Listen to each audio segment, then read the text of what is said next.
How to change battery indicator on Android. Hello everyone, welcome to this channel. I'm Emily and I'm here to help you out today. So without any delay, let's get started. So first of all, launch the settings application on your device. Now just scroll down and tap on notifications and control center. As you tap on it, just scroll down to the very end. You can see the option of status bar. So just tap on it and then scroll down and tap on the battery indicator option over here.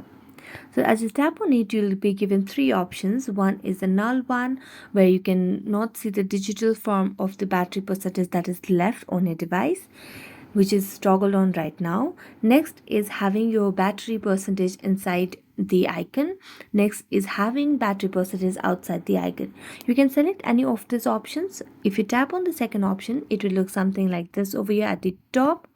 If you tap on the next one, it will look something like this over here at the top. So you can select any of these. I'm going to select on the second one and then go back, and there you go. So thank you so much for watching this video. See you next time.